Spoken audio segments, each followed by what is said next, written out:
Subscribe ಮಾಡ್ಕೊಳ್ಳಿ ನಮ್ಮ ಚಾನೆಲ್ಗೆ, ಹಾಗೂ ಪಕ್ಕದಲ್ಲಿರುವಂತಹ ಬೆಲ್ ಐಕನ್ನ ಕ್ಲಿಕ್ ಮಾಡಿ ಆಲ್ ಅನ್ನೋ ಆಪ್ಷನ್ನ ಚೂಸ್ ಮಾಡಿ ಲೇಟೆಸ್ಟ್ ರೆಸಿಪೀಸ್ಗಳಿಗಾಗಿ.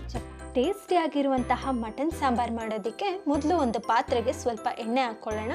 ಎಣ್ಣೆ ಎಲ್ಲ ಚೆನ್ನಾಗಿ ಕಾದ್ಮೇಲೆ ಇದಕ್ಕೆ ಈರುಳ್ಳಿ ಪೇಸ್ಟನ್ನು ಹಾಕ್ಕೊಳ್ಳೋಣ.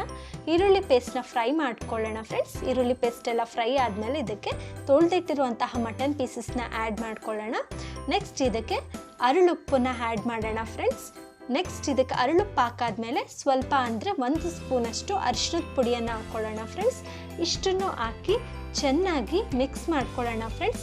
ಮಟನ್ ಜೊತೆ ಈರುಳ್ಳಿ ಅರಿಶಿಣದ ಪುಡಿ ಎಲ್ಲ ಮಿಕ್ಸ್ ಮಾಡಿ ಮೇಲೆ ಪ್ಲೇಟ್ ಮುಚ್ಚಿ ಸ್ವಲ್ಪ ಹೊತ್ತು ಬೇಯಿಸ್ಕೊಳ್ಳೋಣ. ಈಗ ಇದು ಬೆಂದಿದೆ. ಈ ಬೆಂದಾದ್ಮೇಲೆ ಮಟನ್ ಎಲ್ಲ ಆಮೇಲೆ ಚರ್ಬಿ ಏನಿದೆ ಅದನ್ನೆಲ್ಲ ಆ್ಯಡ್ ಮಾಡೋಣ ಫ್ರೆಂಡ್ಸ್. ಯಾಕೆ ಅಂದರೆ ಚರ್ಬಿನ ಮೊದಲೇ ಆ್ಯಡ್ ಮಾಡಿದ್ರೆ ಚರ್ಬಿ ಎಲ್ಲ ಕರ್ಗೋಗ್ಬಿಡುತ್ತೆ. ಸೊ ಮಟನ್ ಎಲ್ಲ ಬೆಂದ ಮೇಲೆ ಚರ್ಬಿನ ಆ್ಯಡ್ ಮಾಡಬೇಕಾಗುತ್ತೆ ಫ್ರೆಂಡ್ಸ್. ಇವಾಗ ನೋಡಿ ಎಲ್ಲ ರೆಡಿ ಆಗಿದೆ. ಇವಾಗ ಸ್ವಲ್ಪ ನೀರು ಹಾಕ್ಕೊಳ್ಳೋಣ. ಮತ್ತು ಇದಕ್ಕೆ ಮಟನ್ ಸಾಂಬಾರು ಪುಡಿ ಎಷ್ಟು ಬೇಕು ಖಾರ ನೋಡಿಕೊಂಡು ಮಟನ್ ಸಾಂಬಾರು ಪುಡಿ ನೀರು ಹಾಕಿ ಉಪ್ಪು ರುಚಿಗೆ ತಕ್ಕಷ್ಟು ಉಪ್ಪು ಹಾಕಿ ಈ ಥರ ಮಿಕ್ಸ್ ಮಾಡಿ ಖಾರ ಬೇಯೋದಕ್ಕೆ ಏನಿಲ್ಲ ಅಂದರೂ 15ರಿಂದ 20 ನಿಮಿಷ ಹಾಗೇ ಖಾರನ ಬೇಯಿಸ್ಬೇಕಾಗತ್ತೆ ಫ್ರೆಂಡ್ಸ್. ಈ ಅಷ್ಟರಲ್ಲಿ ಮಸಾಲ ರುಬ್ಕೊಳ್ಳೋಣ. ಜಾರ್ಗೆ 1 ಟೊಮೊಟೊ ಹಾಕ್ಕೊಳ್ಳಿ.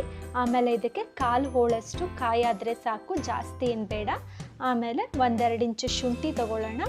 ಆಮೇಲೆ ಇದಕ್ಕೆ ನಾವು 1-2 ಚಕ್ಕೆ ತೊಗೊಳ್ಳೋಣ.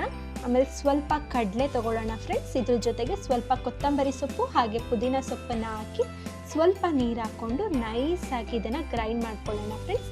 ನೋಡಿ ಈ ಥರ ನೈಸಾಗಿ ಮಾಡ್ಕೊಳ್ಳೋಣ.